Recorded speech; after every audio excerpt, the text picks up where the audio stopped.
디모데전서 2장 1절부터 7절까지 제가 읽습니다. 그러므로 내가 첫째로 권하노니 모든 사람을 위하여 간구와 기도와 도고와 감사를 하되 임금들과 높은 지위에 있는 모든 사람을 위하여 하라. 이는 우리가 모든 경건과 단정한 중에 고요하고 평안한 생활을 하려 함이니라. 이것이 우리 구주 하나님 앞에 선하고 받으실 만한 것이니 하나님은 모든 사람이 구원을 받으며 진리를 아는 데 이르기를 원하시느니라. 하나님은 한 분이시요 또 하나님과 사람 사이에 중보도 한 분이시니 곧 사람이신 그리스도 예수님이시라.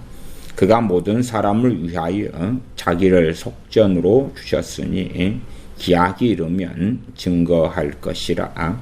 이를 위하여 내가 전파하는 자와 사도로 세움을 입은 것은 참말이요 거짓말이 아니니 믿음과 진리 안에서 내가 이방인의 스승이 되었노라.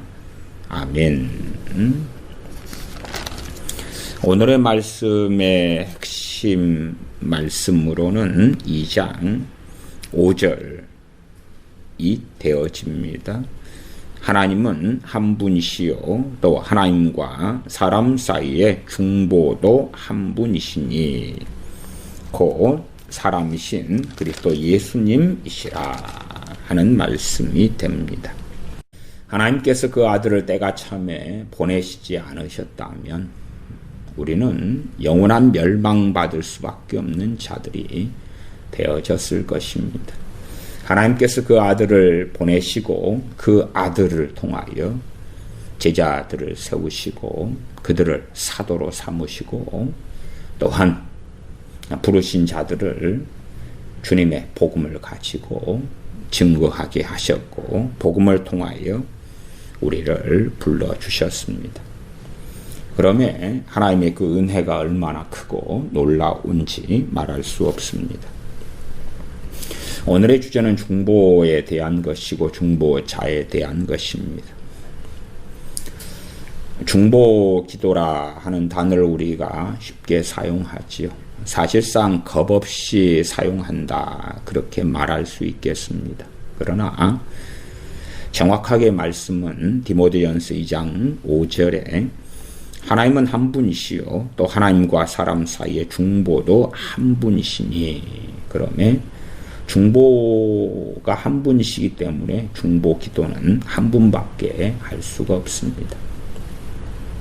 그러면 지금 시대에 가지고 있는 중보기도라, 중보기도 합시다, 중보기도 팀으로 찾아 어떻게 합시다 하는 것은 가장 자신을 또한 사람들을 높이는 것이 됩니다.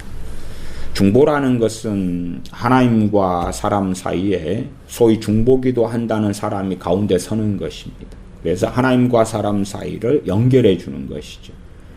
기도를 통해서. 그러면 자신은 얼마나 자존망대해지게 됩니까? 자, 하나님 나는 그러한 존재가 됩니다.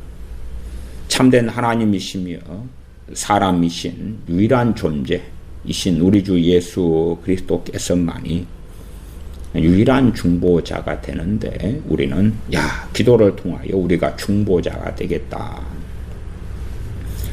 디모데전서 2장 1절에 보시면 그러므로 내가 첫째로 권하노니 모든 사람을 위하여 기도에 여러 종류가 나와 있습니다. 간구와 기도와 도고와 감사를 하되 그 도고가 남을 위한 기도입니다. 물론 어떤 번역들은 중보 기도 이렇게 번역한 데도 있나 모르겠습니다만은 도고 남을 위한 기도. 도고라고 쓰는 것이 차라리 성경적으로 더 정확하고 맞게 되겠지요. 도고. 남을 위한 기도. 내 자식이든 부모 형제든 이웃이든 친구든 동료든 도고를 해라. 그러나 이 도고를 이제 중보기도라고 바꾸었습니다. 내가 중재를 선다 그 말이죠. 그러나 하나님과 사람 대신 참 하나님이시며 독생하신 하나님이시며 인카네이션 하셔서 사람의 몸을 가지신 그 주님 외에는 누가 하나님과 사람 사이에 중보, 중재자가 될 수 있는가 하는 것입니다. 우리는 남을 위해 기도하지만 우리는 동일한 죄인일 뿐입니다. 그러나 자, 중보기도 할게요. 내가 하나님과 사람 사이에 중재를 하겠습니다. 중재는 무엇입니까? 하나님 그렇게 하시면 안 돼요. 오이 당신들 그렇게 하면 안 돼. 오이 하나님 이렇게 좀 하세요. 자, 타협합시다. 타협해. 그게 중재를 서는 것 아닙니까? 자, 하나님은 이렇게 하시려고 그러고 사람은 저렇게 하려고 그래요. 그러면 가운데 중보는 중재자지요. 중재자가 서가지고 자, 하나님도 좀 양보하시고 당신들도 좀 그렇게 하나님 말씀을 너무 삐딱하게만 듣지 말고 이렇게 바꿔가지고 좀 하나님도 한 걸음 물러서시고 사람들 당신들도 하나님께 좀 양보 좀 하고 이 정도 선에서 타협하자. 이런 것이 이제 중재하는 것입니다. 하나님과 사람 사이에는 누가 설 수 있습니까? 아무도 서지 못합니다. 아무도 서지 못해요. 물론 사람들이 자존망대하고 교만하고 오만해서 내가 하나님과 사람 사이에 설 수 있습니다. 그 정도를 신학적으로 생각하지는 않겠지요. 교리적으로 생각하는 사람은 없을 거라고 봐요. 문제는 그렇게 할 수 있다는 것이 은연중에 뱃속에 들어가 있는 것입니다. 그럴수록 점점점 교만해지죠. 말하자면 자신은 너무나 거룩하고 고결해서 하나님 편에 설 수 있다. 하나님 앞에 설 수 있다고 생각하는 거예요. 그래서 하나님 앞에 당당하게 나아가서 하나님, 내 아들을 위해서 내가 기도해요. 딸을 위해서 기도해요. 그러니 하나님, 내 딸을 이렇게 저렇게 아들을 이렇게 저렇게 내가 내 남편을 위해서 기도해요. 아내를 위해서 기도해요. 요렇게 저렇게 하나님 그렇게 해주세요. 내가 A라는 아무개를 위해서 기도합니다. A라는 민족을 위해 기도합니다. 나라를 위해서 기도해요. 그러면 하나님 이 나라를 이렇게 이 민족을 저렇게 해주세요. 그러한 중보기도가 유행합니다. 마치 자신들이 무엇이 된 것이냐, 마치 자신들이 위대한 뭔가가 된 것이냐. 그러나 물론 편의상 중보기도라는 단어를 원체 사람들이 좋아하고 환호하고, 중보기도 그럴 때 사람들 끄떡끄떡 그러지, 도고기도 그러면 생소하네. 물론 디모데전서 2장 1절에 간구와 기도와 도고와 감사를 하되, 나 도고기도. 아니면 이걸 좀 풀어서 남을 위한 기도 그러면 뭐야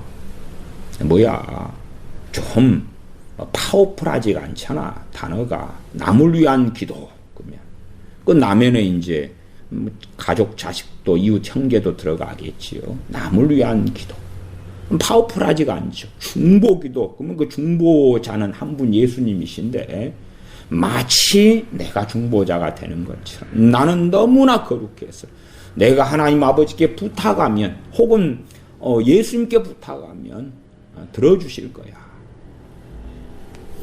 신사도 운동가들이 로마 카톨릭과 결탁하고 하나 되고 합쳐왔던 것은 오래전부터 이루어져 왔던 일입니다.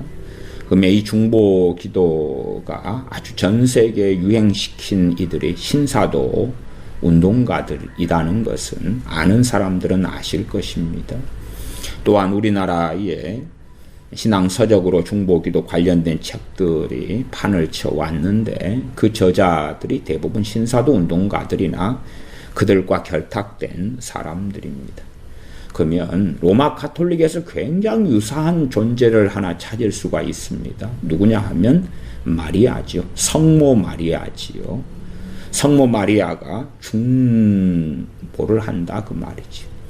사람과 누구 사이에요? 사람과 예수님 사이에, 사람과 주님 사이에. 참 이상한 걸 하나 만들어 놨지요. 그러니까 참된 중보, 사람과 하나님 사이에는 예수님이신데, 자, 예수님과 사람 사이에도 하나 필요하다. 그렇게 만들어 놓은 것이지요. 그게 마리아다. 그러면 마리아, 소위 상을 가져다 놓고, 자, 마리아여, 들어주세요. 가나의 혼인잔치를 예시로 많이 들지요. 그래서 마리아가 주님께 나아가서 술이 떨어졌습니다. 포도주가 떨어졌습니다. 만들어주세요. 그 말이죠. 기적을 행해주세요. 그럼 여자여, 내 때가 아직 이르지 않았다 거절하시지요. 그러나 마리아의 계속된 요청에 주님께서 물로 포도주를 만드시지요. 그런 것을 이제 확대 과장 해석해가지고, 자, 이 마리아가 중재를 주님 사이에 서면 주님은 모친 마리아이기 때문에 거절하시지 못해. 더 신속하게 이루어져. 우리가 직접 주님께 기도하고 아뢰는 것보다 더 신속한 기도 응답이 돼. 그러면서 세상적인 예절을 쓰기도 하지요. 예를 들어 내가 뭐 경찰청장이 있다. 그러면 나하고 경찰청장 사이에는 아무런 인연이 없는데, 그래서 내가 경찰청장한테 무슨 탄원서를 보내거나 그러면 너는 누구야? 관심이 없겠지요. 그러나 이제 내가 잘 아는 지인이 또한 경찰청장의 지인이 되는 거예요. 학연, 지연 이런 혈연 있지요. 그 지연을 이용해서 내 가까운 지인에게 당신의 친한 사람이 경찰청장인 줄 압니다. 이런 탄원서를 좀 접수를 시켜주세요. 그렇게 하면 훨씬 더 유효하다. 뭐 그런 것처럼, 자, 나는 주님하고는 별로 가깝지 않아. 그냥 주님께 기도하는 무수히 많은 사람 중에 한 명일 뿐이지. 그러나 주님과 성모 마리아는 특별한 관계잖아.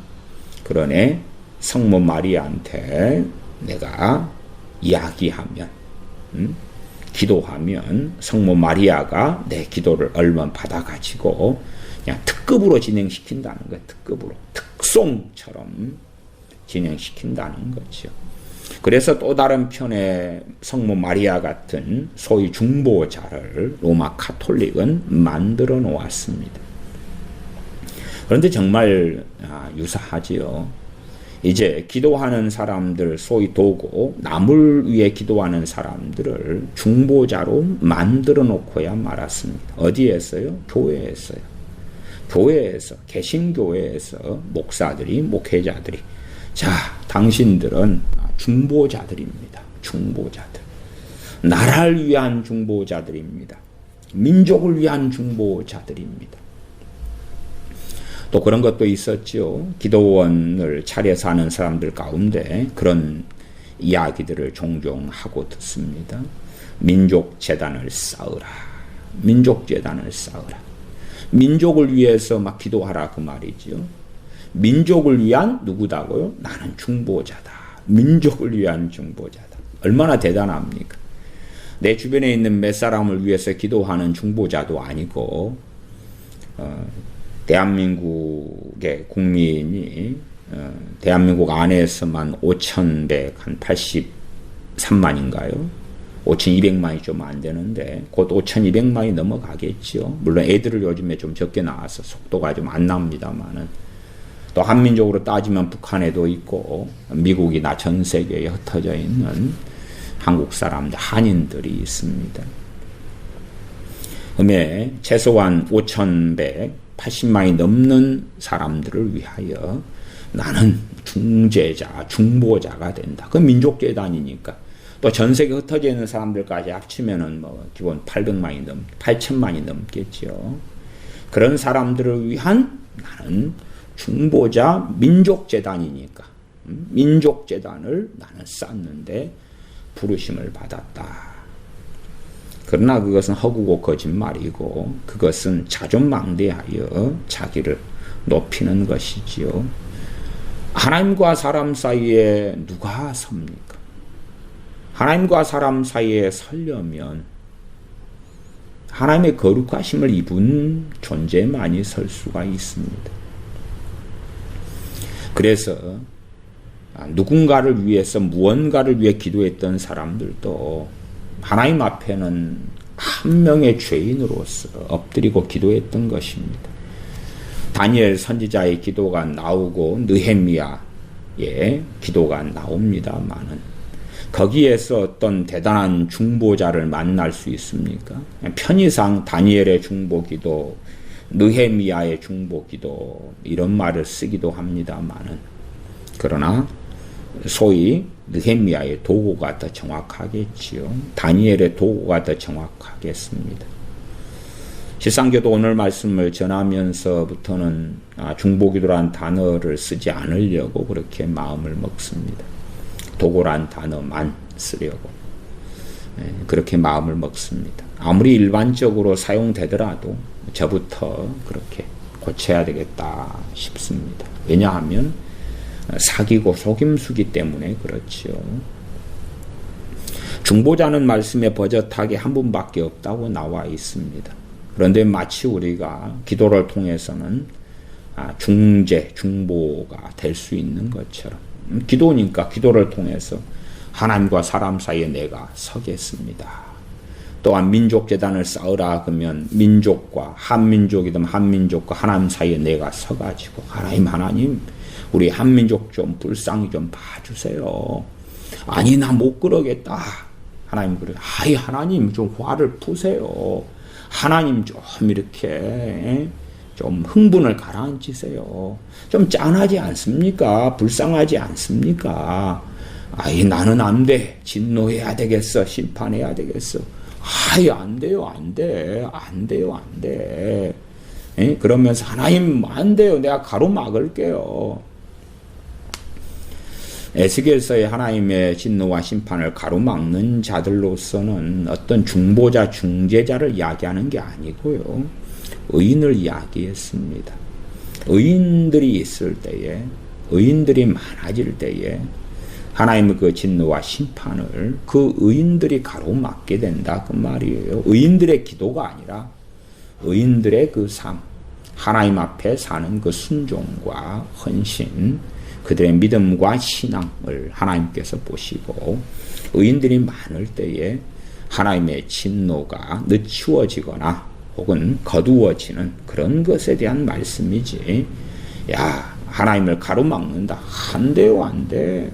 내가 금식기도 하면서 하나님을 가로막아 버려야지. 내가 간절히 갈멜산에서 엘리야 선지자가 기도한 것처럼 기도해가지고 하나님의 진노와 심판을 가로막아 버려야지. 그게 중보기도야. 하늘과 땅을 움직이는 중보기도.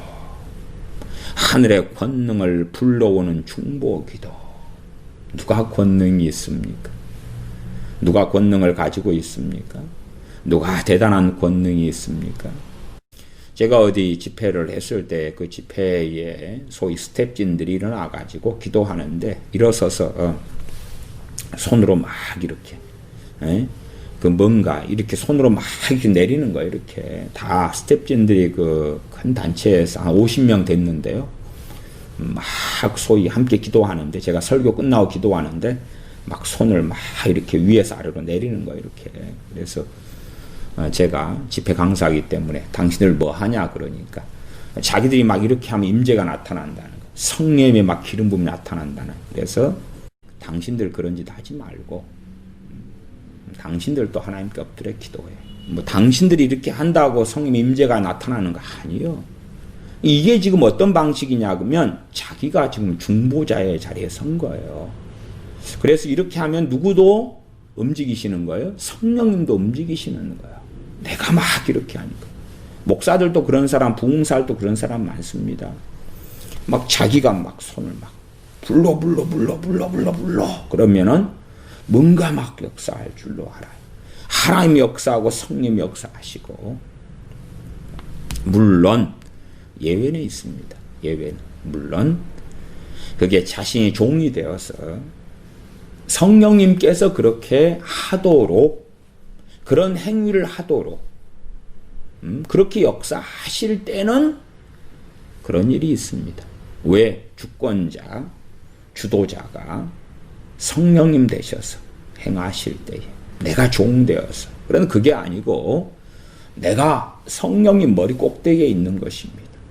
내가 성령님을 지배하고 조종하는 사람이 되는 것입니다. 내가 불러 하면 성령님은 불러 역사하셔야 되는 거예요.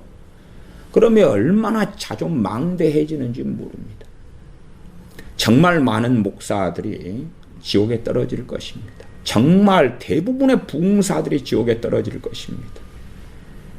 저 같은 목사들이 어찌 될런지도 죽어봐야 심지어는 알게 될 때도 많을 것입니다. 이 목회자들이 소위 선교사나 목사나 기도원 원장이나 부흥사나 그런 어떤 사람들이 자기가 마치 중보자처럼 행세를 해요. 자, 하나님, 그 다음에 자기가 목회하는 사람이다. 그러면 교인들이 한 100명 있다. 그러면 교인들, 당신들 왜 기도해 줄게. 내가 중보 기도하면 응답이 이렇게 와. 내가 하나님과 가깝거든. 그러니까 당신들을 위해서 내가 하나님께 해줄게. 로마 가톨릭과 굉장히 비슷하죠. 로마 가톨릭은 그 중간에 마리아를 낳는데 우리 개신교 안에서는 많은 자들이 목사 자신을 놓아요. 아니면 와, 저 목사님은 거룩하니까 저 목사님이 중보 기도하면 하나님과 가깝거든. 2장 5절 하나님은 한 분이시요 또 하나님과 사람 사이의 중보도 한 분이시니 곧 사람이신 그리스도 예수님이시라. 사람이신. 요한복음 1장에는 주님에 대하여 어떤 소개를 합니까? 주님은 하나님이시다. 그 소개를 계속하지요. 독생하신 하나님, 말씀이신 분께서 나타나셨다고 말씀하지요. 주님께서 창조주시다고 말씀하지요. 디모데전서 2장 5절은 주님께서 사람이시다. 이 두 개가 조화를 잘 이루어야 돼. 조화를 이루어야 돼. 하나님은 한 분이시요 2장 5절이고 사람과 사람 사이 중보도 한 분이시니 중보자로 예수 그리스도 주님이시다. 중보가 한 분이시다. 그래서 주님은 정말로 특별하시죠. 어떤 특별함이냐 그러면 아버지와 아들로 또한 성령님으로 계시다가 아들 되시는 주님께서 사람이 되셨다 그 말이죠. 사람의 몸을 입고 오셔서 참 사람이 되셨다. 그래서 자신에 대하여 인자라 표현하시죠. 사람이 되셨다. 그러면 지금 주님은 하나님이시면서 사람이시죠. 여전히 지금도 주님은 하나님이시면서 사람이셔요. 디모데전서 2장에 곧 사람이신 그리스도 예수님이시라 하는 것은 주님 부활 승천하신 다음이지요. 하나님 보좌 우편에 계실 때에 기록된 사도 바울을 통한 서신입니다. 전능하신 하나님은 하나님이시죠. 사람이 아니시죠. 성령님도 하나님의 영이시며 성령 삼위의 하나님 되시죠. 성령 하나님이시죠. 그러나 주님은 하나님이시면서 사람이 되셨고 사람이시죠. 그게 놀라운 것입니다. 주님께서 이 땅에 인카네이션 성육신 하시기 전에는 주님은 하나님으로 계셨다. 하나님으로만 계셨다 그 말이에요. 하나님으로만 계셨다. 그러나 이 땅에 사람의 몸을 입고 오셔서 사람이 되셨고 그리고 내가 취할 권세도 있고 내려놓을 권세도 있으신 주님께서 사람이 되셔서 그리고 다시 부활 승천하신 다음에 하나님 대심 하나님 영광을 다시금 그대로 내려놓으셨던 것, 자신을 비우셨던 것, 그리고 종의 형체를 가지셨던 것 가운데 하나님 영광을 다시금 취하셨지요. 그래서 요한계시록 1장에 마지막 사도 요한 같은 경우가 주님을 배울 때에 그 앞에 설 수 없었지요. 주님의 그 영광 때문에 그 앞에 설 수 없었지요. 주님에 대해서도 사도 요한 정도 되니까 조금 버텼던 것이고 다른 사람들, 우리 같은 사람들 앞에 주님이 나타나신다면 우리가 청년 사울처럼 소경만 되고 끝날 것 같은가? 과연 어떻게 될 것인가?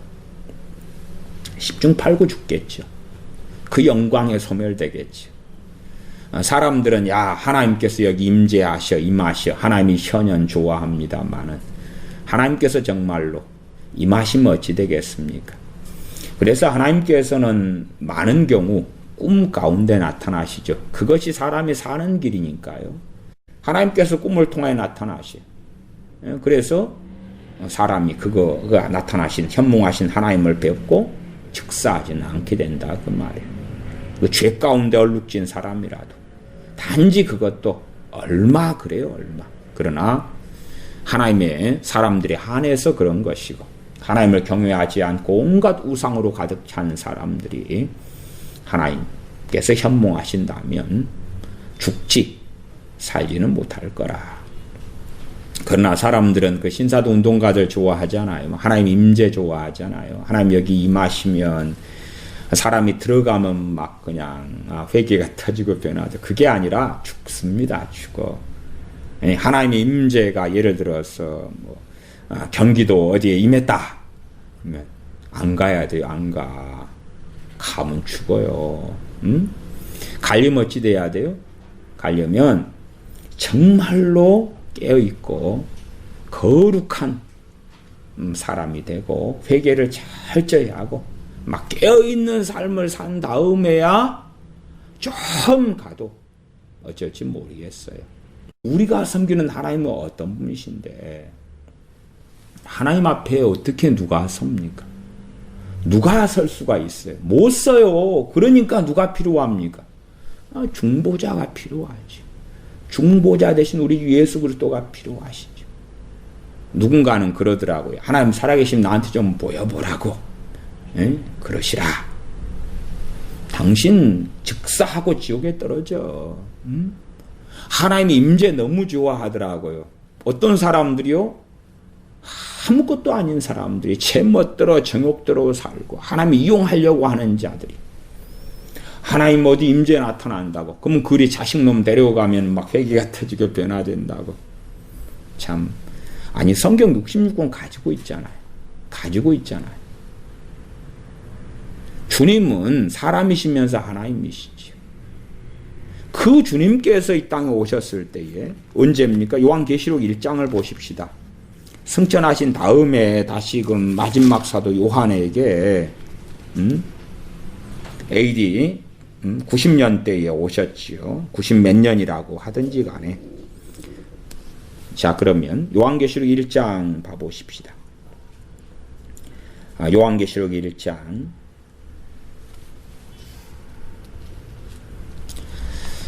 9절부터인데요. 나 요한은 너희 형제요 예수님의 환난과 나라와 참음에 동참하는 자라. 그러니까 주님을 위하여 환난 당하고 주님의 나라 하나님의 나라를 위해 살고 그 환난 속에서도 주님 배신하지 않고 참고 인내하며 살고 그 하나님의 사람이 마지막 사도 요한이지요.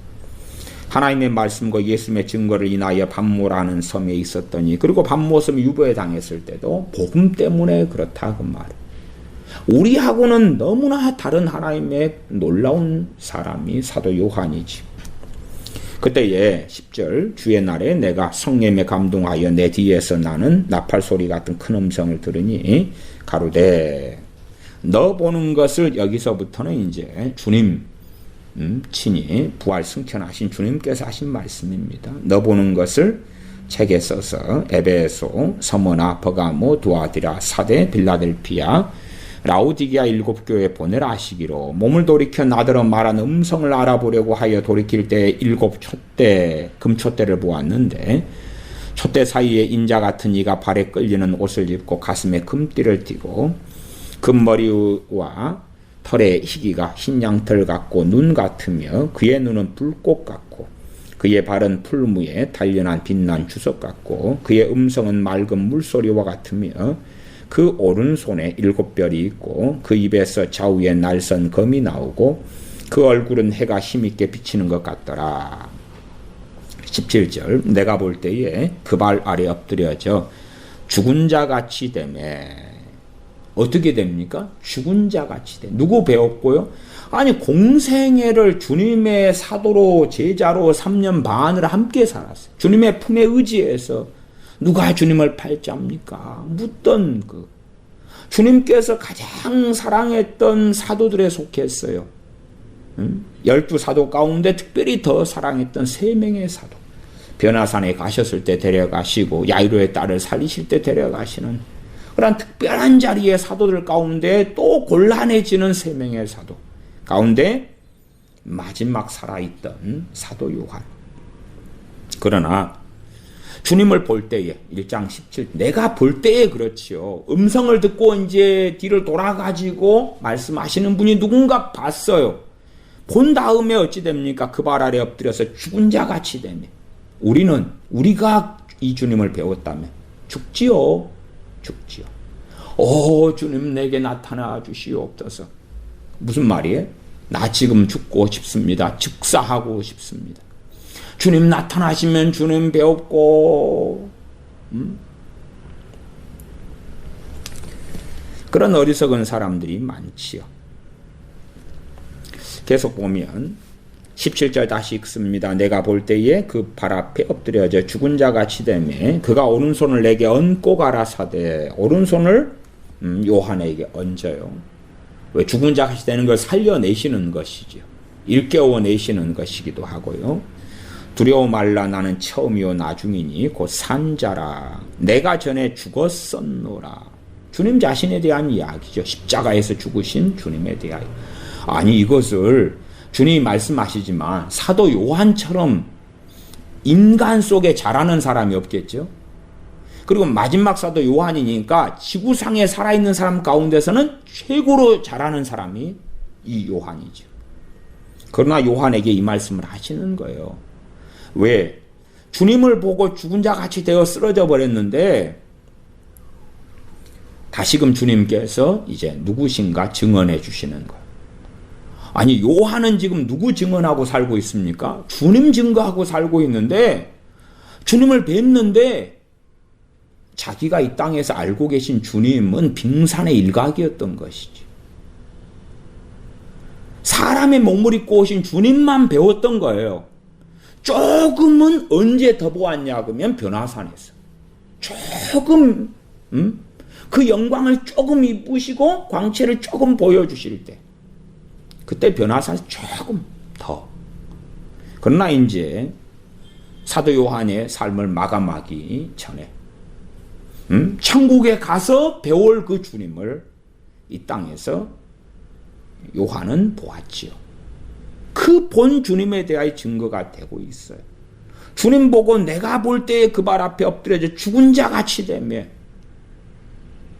죽은 자가 어떻습니까? 죽은 자가 시체죠, 시체. 죽은 자가 시체 아닙니까? 시체처럼 되어버렸다 그 말이에요. 막 영광이 임하고 은혜가 임하고 회개가 터지고 그게 아니라 죽은 자 같이 되어버렸어요.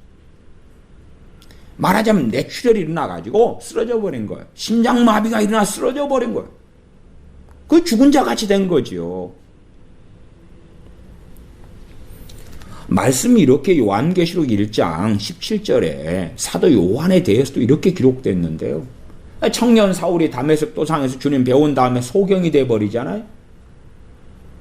그런데 무슨 소설들이 너무 많아요. 신사도 애들이 와 곧 하나님의 임재가 여기 나타나고 어느 교회들은 그래 자기 교회 예배당에 하나님 임재가 모월 못이 있다고. 어느 10,000명 넘는 교회는 2018년 말인가 임재가 곧 자기들 교회 예배당이 있다더니 아직 소식이 없네요. 그 목사도 계시 받아서 요한계시록 설교하는 목사인데 아직 임재가 나타나지 않은 모양인데 계시로 임재 나타난다고 그러더니 그 음성은 또 어디 갔는지 모르겠어요. 그 계시는. 어쨌든 뭐 여기저기 임재, 또 어떤 목사는 뭐 건물을 1조 원짜리 건물인가 몇 조짜리 건물을 지어가지고 하면 거기 임재 나타난다고. 거기에 들어가기만 뻥뻥 자빠지면서 막 변화가 나타나고 방언이 터지고 어쩌고 저쩌고. 그 이야기 그거 미혹이고 거짓말이라고 했더니 또 욕들을 얼마나 많이 기독교인들이 하는지 모르겠어요. 언제까지 미혹되어 살는지는 몰라도요. 지금 주님은 사람이시면서 이제 다시금 내려놓으셨던 그 하나님의 영광을 취하셨어요. 내려놓을 권세도 있고 취할 권세가 있으신 분이 주님이시기 때문에. 그 주님을 마지막 사도 요한이 본 다음에 그 발 앞에 엎드려서 죽은 자 같이 되어서 심장마비처럼 쓰러지고 떨어져 버렸단 말이에요. 주님께서 말씀하시면서 다시 이렇게 세워주시는 거지. 정신 차리게 하시는 거예요. 18절 곧 산자라 내가 전에 죽었었노라 볼지어다 이제 세세토록 살아있어 사망과 음부의 열쇠를 가졌노니 그러므로 내 본 것과 이제 있는 일과 장차 될 일을 기록하라. 그리고 요한에게 명령하시는 거예요. 그리고 장차 될 일, 이제 있는 일, 그런 것들을 알려주시는 것이지요. 그러면 과연 하나님 앞에 누가 서서 내가 중보자가 되겠습니다. 에? 내가 중보기도를 하겠습니다. 하나님, 이쪽 사람요, 내 자식요, 내 부모 형제요.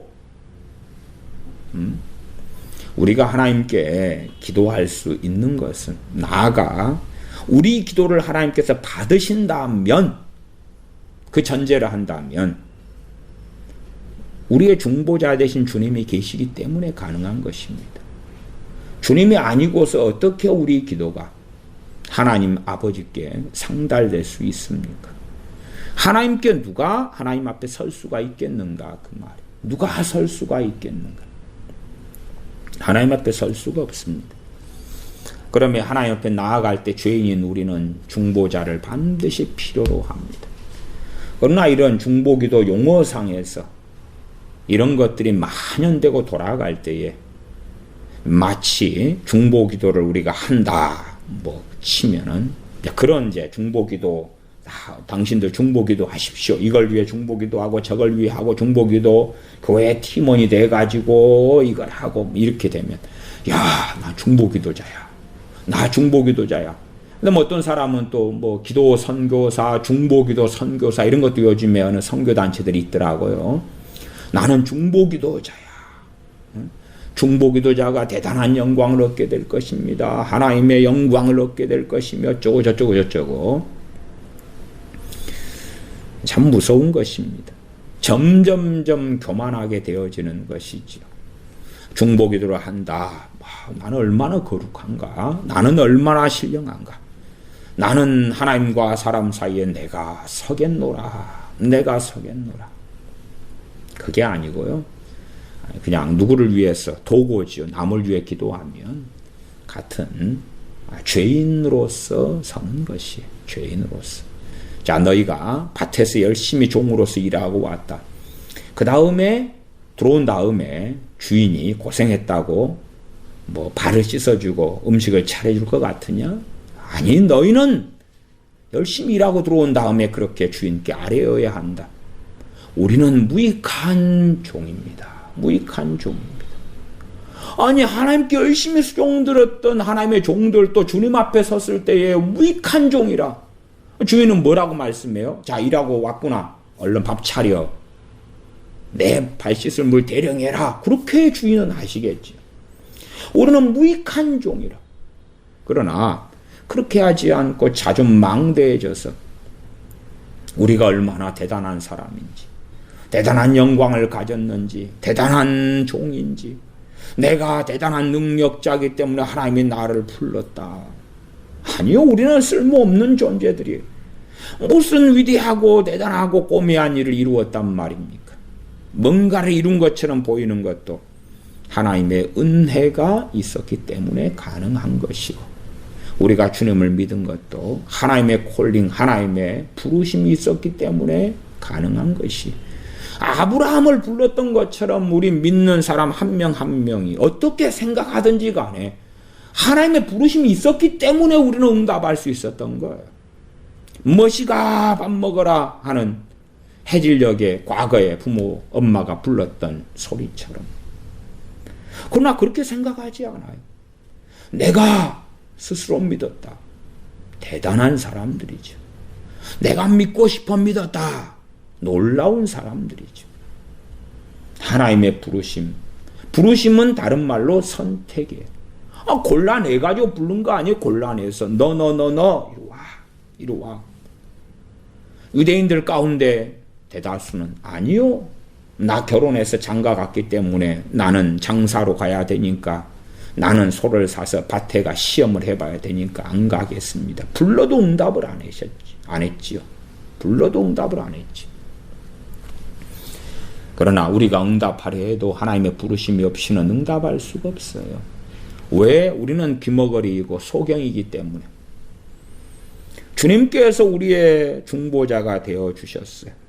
그리고 제자들을, 사도들을 세우시고 종들을 세우셔서 생명의 복음, 구원의 복음, 회개의 복음, 부활의 복음을 전하게 하셔서, 그래서 우리가 복음을 통하여 하나님의 부르심을 받고 복음을 들을 때에 우리의 마음을 뜨겁게 하시고, 마치 사도행전에 보면 그런 역사들이 많이 있습니다. 다음 언제 시간에 사도행전을 가지고 하나님의 부르심에 대하여 살펴보려고 생각하고 있습니다.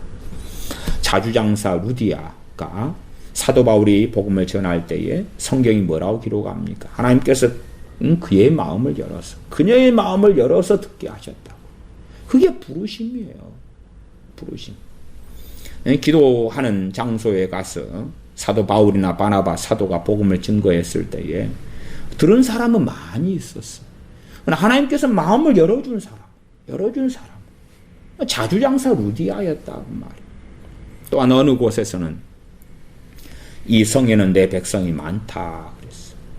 지금 현재 믿는 사람이 아니라, 자, 복음을 전해라. 그 복음을 통하여 내가 부를 사람이 많고 그 복음에 응답할 사람이 많다고 말했지. 아직은 아니지만 하나님 눈에서는 내 백성이 많은 거예요. 그래서 이 성에 너희가 왔어. 복음을 전해. 내 백성이 여기 많아. 내가 선택한 내 백성, 내가 콜링하고 부르는 내 백성이 많아. 얼마나 큰 은혜입니까? 힌두교같이 9억이 넘는 사람들이 있어도 하나님의 콜링 부르심을 받는 사람들은 얼마 없습니다. 얼마 없어요. 전 세계 이슬람 사람들은 얼마나 많습니까? 로마 가톨릭 사람들은 얼마나 많습니까?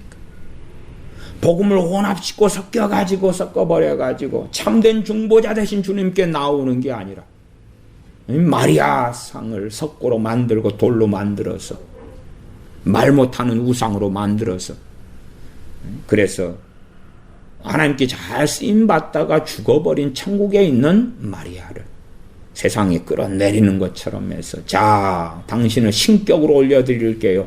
우리의 중보자가 되세요 합니다. 개신교회는 얼마나 무섭습니까?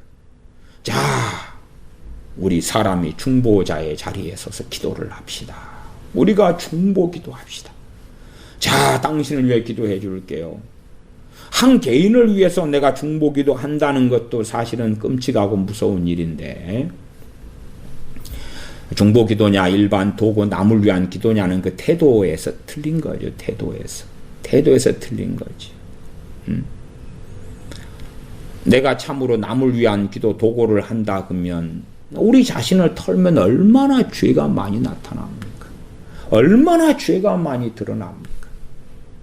죄가 너무 많이 드러나기 때문에. 그래서 하나님께 나아가는 사람들은 겸비함 가운데 나아가지 않을 수가 없는 거예요. 회개함 가운데 나아가지 않을 수가 없는 거예요. 그러나 지금 시대에는 이제 회개가 사라졌어요. 왜? 자기를 돌아봄이 없거든요. 당당한 거예요. 당당해. 아침에 기도해도 당당하고, 점심때 기도해도 당당하고, 저녁에 기도해도 당당한 거예요. 당당해. 자기의 죄를 돌아볼 필요가 없다고 생각하는 거예요. 나 모든 죄 다 용서받았어. 죄를 돌아볼 필요가 없어. 당당하게 가요. 그 다음에 이제 어떤 사람들은 기도를 시작하자마자 다 하고 그러는 거예요. 수영을 해도요, 그 준비 운동이 필요하잖아요. 기도에 있어서 준비 운동이 필요하다는 건 아닌데, 수영도 뭔가를 준비 운동을 해요. 마라톤 할 때도 몸을 풀어야 되고, 축구 선수가 입장하기 전에도 몸을 먼저 풀어야지 다치지 않지요? 하나님께 나아가는데 마음이 준비가 안 되는 거예요. 당당한 거예요. 당당한 것. 기도를 요이 똥 시작하자마자 하나님 집이요 차요 돈이요 자식이요 뭐요 다고 너무 당당해. 왜? 자신은 정말 대단한 사람, 위대한 사람, 거룩한 사람, 뭐 그런 사람이라고 생각하기 때문에 그런 모양이죠. 하나님께 나아갈 때 그 은혜의 감사함과 겸비함이 왜 없는가? 왜 하나님 앞에 겸손함으로 그 은혜의 감사함으로 나아가지 않고 죄를 자백하고 고백하고 회개함으로 나아가지 않고 그렇게 사람들이 담대한가? 왜요? 강팍하기 때문에 그렇죠. 완악하기 때문에 그런 것입니다. 그렇게 되지 않으면 하나님 왜 이 문제를 제가 기도한 지가 언젠데 아직도 해결을 안 하십니까? 이런 정말 악한 자칭 기독교인들도 많지요. 그러나 하나님께 나아갈 때에 우리가 얼마나 불의한 존재고 어리석은 존재고 완악한 존재고 죄악된 존재일진데 더러운 존재일진데 참으로 우리의 중보이신 그러면서 사람이신 그러면서 참 하나님 되신 우리 주 예수 그리스도를 의지함으로만 나아갈 수 있어요. 하나님과 사람 사이에 사람은 설 수 없습니다. 참 사람 대신 예수님 한 분 말고는 우리 같은 그러한 죄인된 사람들은 설 수 없다고 말해요. 하나님과 사람 사이에 누가 서서 중재를 하고 중보를 합니까? 말도 안 되지. 그래서 이 세태의 중보 기도가 유행하면서 사람들은 점점점 악해진 이유 중에 하나도 되었다. 기도가 언제부터 기도가 무너져 버렸느냐 할 때에 상당 유사하게 기도를 무너뜨려 버린 중심된 범인 중에 하나도 중보 기도에 망상에 젖어 들어가면서 기도가 무너져 버린 중심 이유 중에 하나가 되었다. 그런 말씀도 드립니다. 중보 기도가 들어오면서 자기는 하나님께 누구를 위해 기도하니까 누구는 문제가 있어도 나는 문제가 없는 사람인 거지. 또한 심지어 누구를 위해 기도하면서 나는 위대한 사람, 대단한 사람, 특별한 사람, 거룩한 사람, 하나님을 기쁘시게 하고 있는 사람이 되는 거지.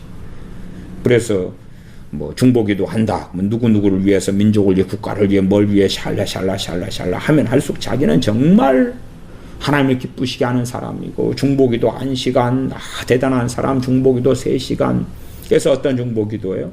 하나님 우리 교회에 부흥을 주세요. 목회자를 위해서 기도해요. 한국을 위해 기도해요. 민족을 위해 기도해요. 미국을 위해 기도해요. 전 세계를 위해 기도해요. 샬라 내가 위대한 선지자가 될게요. 위대한 사도가 될게요. 위대한 하나님의 종의 자리에 서가지고 그래가지고 저기 나라 대통령, 저기 나라 왕, 저기 나라 이 교회를 위해서 내가 부흥을 위해 기도해 줄게요. 내가 얼마나 기도하면 부흥이 올지 봅시다. 나는 대단한 권능과 능력과 권세가 있는 사람이에요. 내가 기도하면 하나님은 안 들어주실 수가 없어요. 그러면 내가 기도할게. 그런 이야기가 아니에요. 모든 사람을 위해 기도하라. 임금들과 높은 지위에 있는 모든 사람을 위해서도 해라. 그 이유가 2장 2절 하반에 이는 우리가 모든 경건과 경건생활이죠. 신앙의 자유. 하나님을 섬기는 이 은혜 속에 있는 것. 단정한 중에 고요하고 평안한 생활을 하려 함이니라. 고요하고 평안한 생활을 하려고. 결국 우리를 위한 기도잖아요. 우리를 위한 기도. 고요하고 평안하지 않으면 전쟁이 벌어져서 우리가 피난민에 도망 다니면 마음이 평안합니까? 내 가족은 안전합니까? 재산은요? 아니면 정해진 시간에 예배를 드릴 수 있겠습니까? 내가 원하는 때 찬양할 수 있겠습니까? 아니 먹을 것을 찾아서 헤매야 될 거고 총알이나 포탄이나 맞으면 장애인 되고 팔다리 잘리고 치료 못 받아서 내 자식이 때로 죽어가는 걸 볼 텐데 신앙생활을 똑바로 제대로 할 수 있겠습니까? 못 그럴 거 아닙니까? 전쟁이 벌어지면 치안이 안 좋아지니까 강도가 언제, 도둑이 언제, 살인마가 언제 나타날지 모르는데 내가 가진 한 웅큼의 보리쌀이라도 지킬 수 있겠느냐 그 말이에요. 그러니까 항상 이 나라가 어떻게 흘러가느냐 하는 것은 임금들과 높은 주위에 있는 모든 사람, 이런 사람들이 결정하는 거예요. 그러면 그들을 위하여 기도하라. 그렇게 말씀하고 있는 거지. 당시에 이때는 로마 황제 네로가 집권했을 이런 때가 되어지는 상황이었습니다. 아주 악한 마귀 사람 중에 하나가 로마 황제 네로였고, 그런 세계 속에서 얼마나 원한을 가진 사람들이 많았겠습니까? 얼마나 많은 기독교인들이 핍박을 받아 오는 중이겠냐 그 말이에요. 또한 당시에는 각 지역마다 지역의 권세자들이 가진 힘들이 또 강했지요. 그러면 그 가는 곳곳마다 사는 곳곳마다 그들을 위해 기도하는 이유는 그들이 잘 되라고 그러는 거 아니에요. 그치요? 그들이 복 받으라고 기도하는 게 아니에요. 결론은 무엇 때문에요? 경건, 모든 경건. 아니 그 임금도 높은 사람들이 신앙의 자유를 줘야지만이 합법적으로 하나님을 제대로 섬길 수 있을 거 아니에요. 전도할 수 있는 그러한 자유를 줘야 될 거 아니에요. 그러니까 모든 경건과 단정한 중에 고요하고 평안한 생활을 하리 함이니라. 중국 시진핑이가 있고 북한의 교인들 김정은 정권이 있고 지하교회 교인들이 지금도 잡히면은 사형당하거나 아니면 정말로 살아남아야지 강제 수용소에 들어가는 거예요. 그러면 그들은 경건과 모든 경건과 단정한 중에 고요하고 평안한 생활을 북한 지하교인이 합니까? 못합니까? 못하지요. 못해. 2장 5절 하나님은 한 분이시요 또 하나님과 사람 사이 중보도 한 분이시다. 그 사람이신 그리스도 예수님이시다. 주님의 사람 되심을 확실하게 사도 바울은 디모데에게 알려주시고 디모데는 이 신앙과 믿음을 계속하여 교회들마다 또한 사람들에게 증거하게 되었습니다. 2장 6절 그가 모든 사람을 위하여 자기를 속전으로 주셨으니 속전, 대속물로 자신을 주셨다. 기약이 이르면 증거할 것이라. 이건 미래형이 됐는데 제가 전에 디모데전서 설교하면서 기약이 이르러 주신 증거다. 그렇게 과거형으로 말씀드렸습니다. 개정개혁판도 기약이 이르러 주신 증거니라. 그렇게 과거형으로 번역했습니다. 이 과거형이 될 때에 마치요 기약 이미 약속이 이루어져서 하나님께서 때가 되어 약속을 이루어 주신 것이다. 이런 의미가 됩니다. 때가 되어서 때가 참에 그 아들을 보내셔서 증거하셨다. 그 말이에요. 주님 자신께서 모든 사람을 위하여 자신을 대속물로 주시는 그 증거가 복음이지요. 7절 이를 위하여 내가 전파하는 자와 사도로 세우심을 입은 것은 참말이요 거짓말이 아니니 믿음과 진리 안에서 내가 이방인의 스승이 되었노라. 몇 가지 상황에 대한 말씀들만 짚고 넘어가겠습니다. 우리가 이제 대단한 중보기도 이렇게 말할 만한 구절들이 보이지만 그러한 것들이 우리의 왜곡이나 오해나 착각 속에 많다. 그런 것은 확인하겠습니다. 전에도 봤습니다만 욥기 42장입니다. 42장 7절입니다. 욥기 42장 7절. 여호와께서 욥에게 이 말씀을 하신 후에 대만 사람 엘리바스에게 이르시되 내가 너와 내 두 친구에게 노하나니 이는 너희가 나를 가리켜 말한 것이 내 종 욥의 말같이 정당하지 못함이니라. 그런즉 너희는 숫송아지 7과 수양 7을 취하여 내 종 욥에게 가서 너희를 위하여 번제를 드리라. 내 종 욥이 너희를 위하여 기도할 것인즉 내가 그를 기쁘게 받으리니 너희의 우매한 대로 너희에게 갚지 아니하리라. 이는 너희가 나를 가리켜 말한 것이 내 종 욥의 말같이 정당하지 못함이니라. 엘리바스에게 그 남은 두 친구 3명을 위하여 재물을 가지고 가서 욥이 그들을 위하여 번제를 드리고 그들을 위하여 기도할 때에 하나님께서 받으시겠다고 말씀하십니다. 마치 이것이 어떤 중보같이 보입니다만은 이건 중보는 아닙니다. 중보는 아니고 신약 성경에 또 일반적으로 말씀하면 이것이 땅에서 푸는 것이고, 왜?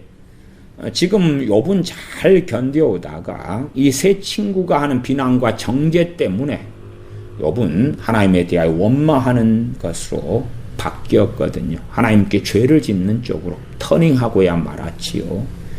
그러면 이 욥의 세 친구와 욥의 사이에서는 욥의 세 친구는 욥에 대하여 너무 잘못했고 욥은 그들을 용서해야 될 문제에 직면했다 그 말이에요. 그러면 욥의 세 친구는 욥에게 가서 그들의 잘못을 고백하고 빌어야 됐던 것이고, 하나님께서 명확하게 욥이 옳고 너희가 틀렸다고 말씀하신 것이죠. 그러면 욥이 그들을 위하여 기도해 줘야 되는 것이, 욥이 용서를 해줘야 하는 것이, 욥이 땅에서 풀어줘야 돼. 누가 땅에서 묶어버렸냐 하면 욥의 세 친구가 묶어버렸어요. 그러면 이제 그들이 욥에게 가서 사죄하고 욥이 하나님께 기도하면서 땅에서 풀었어야 되는 이야기를 하는 것입니다. 그러하지 어떤 중보자가 되는 것처럼 보이는 것은, 여기는 지금 이해 당사자들의 이야기예요. 이해 당사자들의 이야기. 그럼 우리가 당시에 살고 있었던 사람이라고 칩시다. 우리는 전혀 욥과 상관없는 사람인데, 욥과 이해관계가 얽히지 않아서 가해자 피해자의 관계가 아닌데 우리가 재물을 가져가서 우리 삶에 묶인 게 있다. 욥이요, 우리를 위하여 번제를 바쳐주시고 우리를 위하여 기도해 주세요. 그러면 우리 문제가 풀릴 거예요. 그러면 사기꾼이 되는 것이. 욥은 그럴 수 있습니까? 없습니까? 없어요. 왜? 그런 중보자가 욥이 아니니까. 그게 아니니까. 지금 욥은 명확한 피해자입니다. 그러면서 욥은 하나님의 사람이에요. 이 세 명의 친구가 욥한테 잘못했고, 욥은 그들을 용서해 줄 수 있거나 용서 안 해줄 수도 있어요. 욥이 용서 안 해줬을 때에 욥도 문제가 생기겠죠. 욥도 하나님의 긍휼이, 욥이 너희를 위해 기도하면 그것도 욥에 대한 위로기도 하고, 그 다음에 너가 가식이 아니라 진실한 마음으로 그들을 위하여 제사하며 내게 기도해야 된다 말씀해 주신 거예요. 아브라함의 사례도 창세기 20장에 보면 나와 있습니다. 창세기 20장 7절로 갑니다. 하나님께서 그랄 왕 아비멜렉에게 현몽하셨습니다. 그리고 하시는 말씀 가운데 20장 7절, 이제 그 사람의 아내를 돌려보내라. 그는 선지자라. 그가 너를 위하여 기도하리니 너가 살려니와 너가 돌려보내지 않으면 너와 내게 속한 자가 다 청령 죽을 줄 알지니라. 그랄 아비멜렉이 하나님께 사라를 돌려보내지, 아브라함에게 돌려보내지 않고 하나님께 범죄한다면 그랄 왕 아비멜렉에게 속한 자까지 다 하나님께서 죽여버리시겠다고 말씀하는 거예요. 항상 이 인류에는요, 구원은 하나님과 각 개인의 1대1의 사건이지만, 그러나 인간사 속에서는 우상 숭배할 때 3대, 4대까지 하나님께서 보응하시고 갚으신다 하는 것처럼, 한 사람, 한 나라의 왕이 잘못하면 그 전체가 다 저주받아요. 한 집안의 가장이 잘못했을 때도 마찬가지고. 그건 인류사에 벌어지는 일이에요. 하나님의 통치 방법이에요. 통치 방법.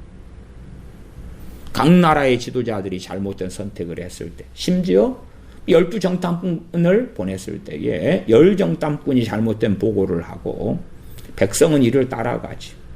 하나님께서 20살 이상은 여호수아 갈렙을 제외하고는 광야에서 다 죽이시죠. 하나님은 그렇게 통치하셔요. 하나님 정탐꾼으로 나를 보냈으면 나는 안 그럴 것입니다. 아니면 광야 40년 동안 다 죽이실 때에 10살짜리도 광야 40년 생활했어야 됐어요.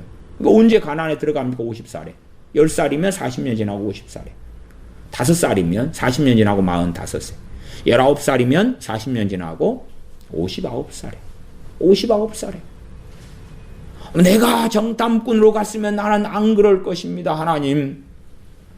각자를 말하자면 정탐꾼을 그냥 이스라엘 백성이면 다 보내야 돼. 다 보내야 돼. 투표권을 행사하게 해줘야 되지. 그러면 태어나지 않은 아이들까지도 투표권을 가지고 막 투표를 해야 되는 거예요. 그런 거 아니에요. 이 땅에서 살면 그런 거 아니에요. 권력자들이 어떤 선택을 하느냐, 지도자들이 어떤 선택을 하느냐, 부모도 가정에서 지도자들이지요. 부모가 보증을 서면 자식은 빚쟁이가 되는 거예요. 그 책임을 다 져야지. 책임을 져야지. 네? 부모가 어느 나라에 이민 가면 이민 간 나라에서 자녀는 태어나는 거예요. 그 나라가 좋은 나라면 뭐 상당한 이익 속에서, 안 좋은 나라면 불이익 속에서 그러겠지요. 그런 것처럼 어쨌든 조상의 선택은 후대에 그대로 영향을 미쳐요. 복음을 가지고 들어왔을 때 그걸 거절하고 거부하면, 그러면 그 다음에는 복음을 그 다음 세대들은 못 듣기도 한다 그 말이에요. 그러면 그 조상의 후예들이 왜 우리에게 다 1대1로 복음을 전해주셔야지, 300년 뒤에 조상들이 가로막고 거부했다 해서 우리에게도 다 기회를 주셔야 되죠? 기회는 없습니다. 그렇지 않습니다. 중동이나 아랍권도 마찬가지예요. 왜 우리는, 그건 당신들의 조상들이 혹은 당신들이 거절했고 거부했기 때문이죠. 그럼에도 이 시대에는 정말로 큰 은혜와 긍휼의 수단이 있어요. 그건 인터넷입니다. 인터넷이. 과거에는 복음을 위해서 가로막아버리면 못 들었지만 지금은 들을 마음이 있다면 들을 수 있다고 말이에요. 강팍하게 자신들을 안 한다면 그렇지요. 창세기 20장 7절이었지요. 이제 그 사람의 아내를 돌려보내라. 그는 선지자라. 그가 너를 위하여 기도하리니. 왜? 이해 당사자잖아요. 이게 이해 당사. 중보자가 되는 게 아니요. 아브라함이. 누가 죽을 사람이 있으면 아브라함한테 가가지고 나를 위해 기도해 주세요. 그러면 살겠다. 그런 게 있어요? 그게 아닙니다. 그게 아니에요. 둘이 관련되어 있기 때문에 그래요. 20장 17절로 가면 아브라함이 하나님께 기도하며 하나님이 아비멜렉과 그 아내와 여종을 치료하사 생상케 하셨으니 여호와께서 이왕에 아브라함의 아내 사라의 영고로 아비멜렉의 집 모든 태를 다치셨습니다. 태를 다쳤다 그 말은 애는 임신했는데 지금 만삭이 됐는데 애가 못 태어나는 거예요. 그럼 뱃속에서 이제 누가 죽는 거예요? 태아가 죽고, 태아가 죽으면서 누구도 죽겠어요? 산모도 죽죠. 같이 죽여버리겠다는, 기본적으로. 임산부와 태아를 같이 죽여버리겠다는 거예요. 아비멜렉이 지금 사고치고 죄를 짓는데 하나님은 연대 책임을 물으십니다. 구원은 1대1이지만 이 땅에서 삶에서는 연대 책임이에요. 그렇게 흘러가는 게 당연하지. 우리가 솔로몬의 배교를 통하여서 이스라엘 전체에 하나님은 그 책임을 물으시잖아요.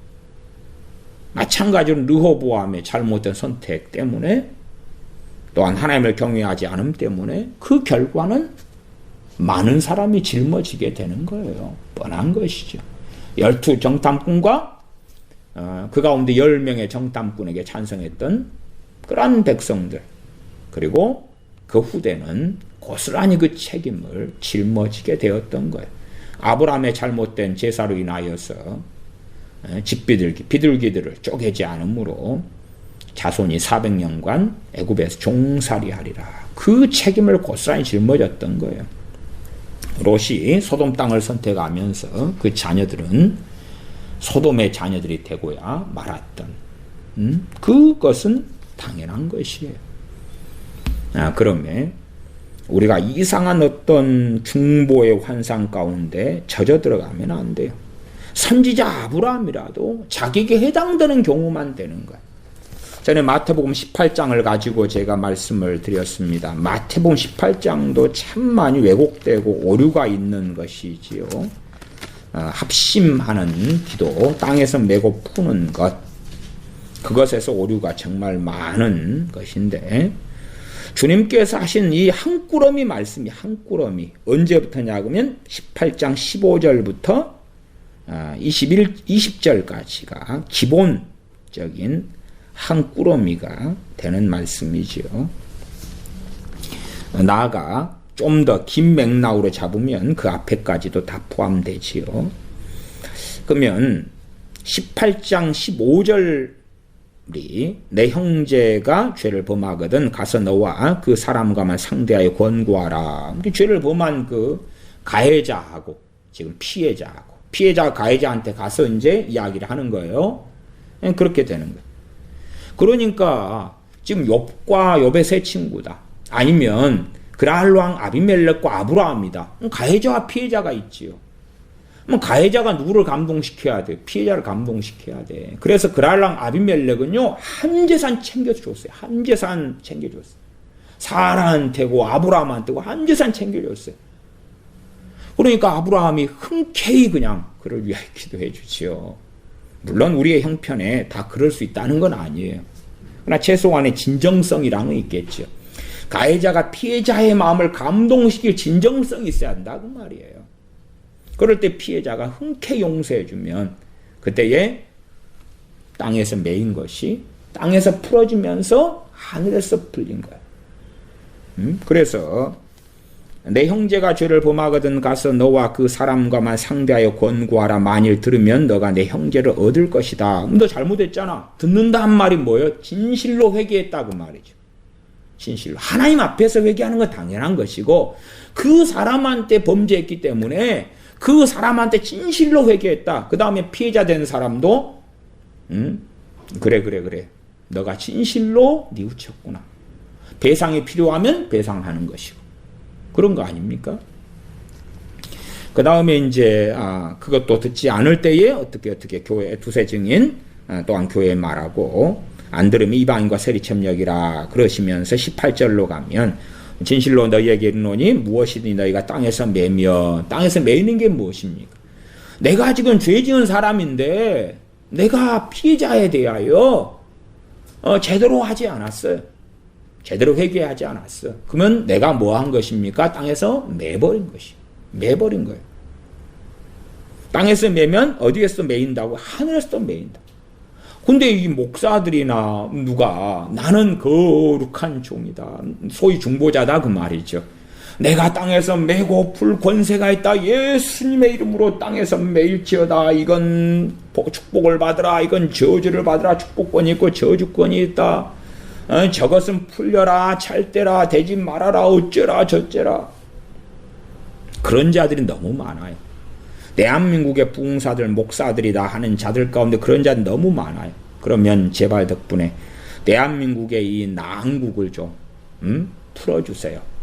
명령기도, 선포기도를 가지고 좀 풀어주세요. 아니면 가볍게 김정은이나 아니면 뭐 청와대, 문씨나 좀 그 일당들이나 좀 명령 선포기도 해가지고 전에 보니까 광화문에 모여서 열심히 명령 기도하고 선포 기도하고 막 하더만요. 근데 점점점 안 좋아지네요. 땅에서 뭐 매고 푸는 권세가 있다는 사람이 대한민국에 정말 많으니까요. 좀 해주시기를 삼가 부탁을 드립니다. 그러나 마태복음 18장은 그런 거 아닙니다. 18장 18절 진실로 너희에게 이르노니 무엇이든지 너희가 땅에서 매면 하늘에서 매일 것이요 무엇이든지 땅에서 풀면 하늘에서 풀리리라. 19절 진실로 다시 너희에게 이르노니 너희 중에 그 너희가 앞에 이야기했던 그 너희잖아요. 너희 가해자 피해자. 너희 중에 두 사람이 땅에서 합심하여 이 두 사람이 합심하기가 쉬워요, 어려워요? 심지어 부부도 합심하기가 쉬워요, 어려워요. 자녀 교육 하나 가지고도 의견이 안 맞아요. 안 맞아요. 어디 여행 갈까, 어디 밥 먹을까도 안 맞아요.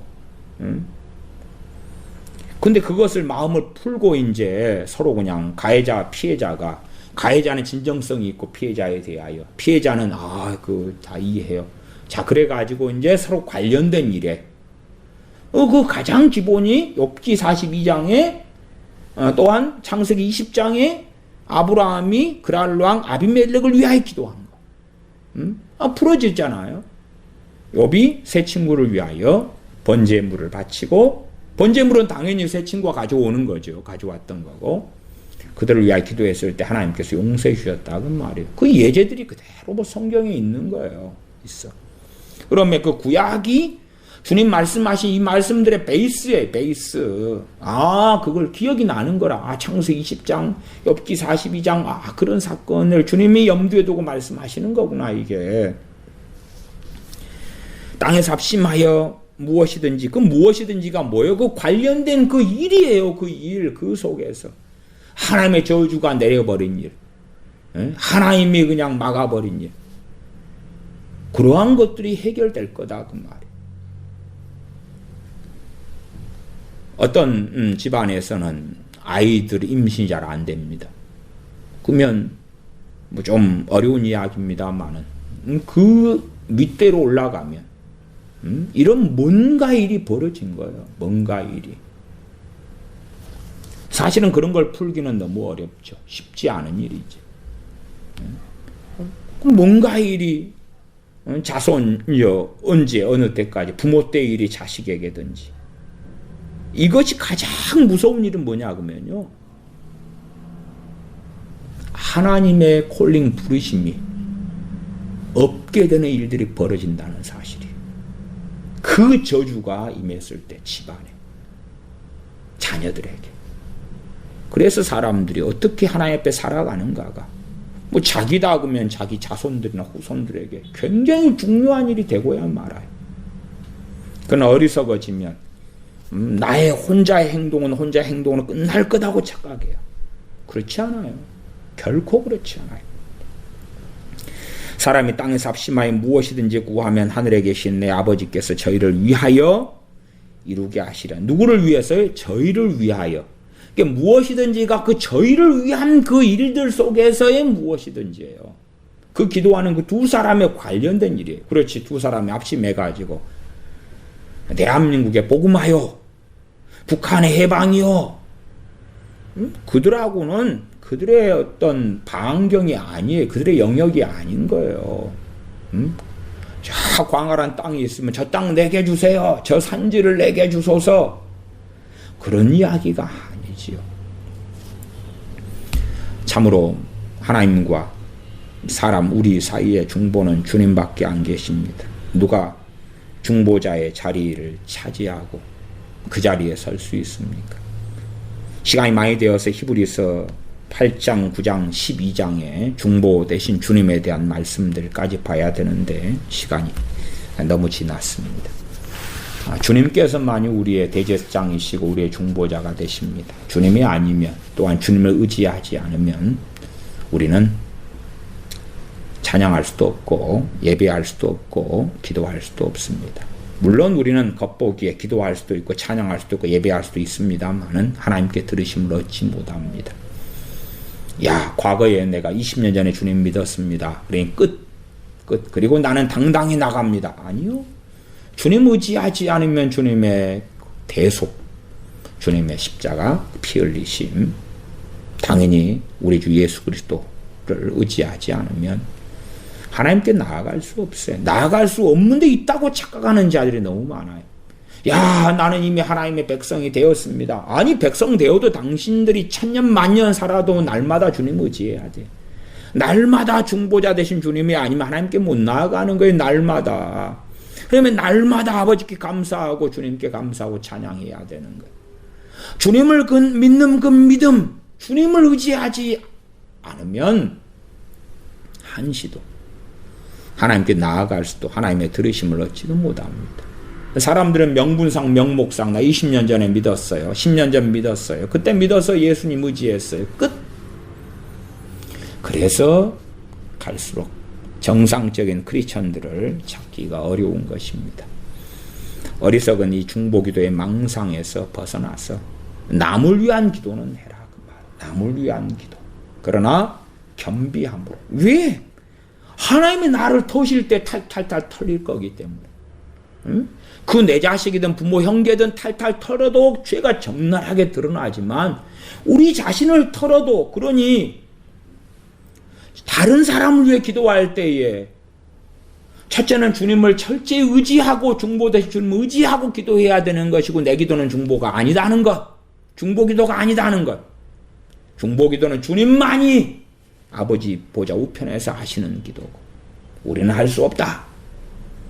나아가 우리 자신을 돌아보면서 겸비함으로 회개하면서, 우리가 하나님께서 받지 않은 완악한 사람인데 마치 하나님이 우리의 죄를 안 보시는 것처럼 당당하게 그냥, 그런 거 아니에요.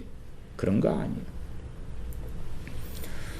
은사를 받은 사람들이 아이고 은사가 나타나고 작용하니까, 치은사가 작용하고 나타나니까 당당하게, 아니요.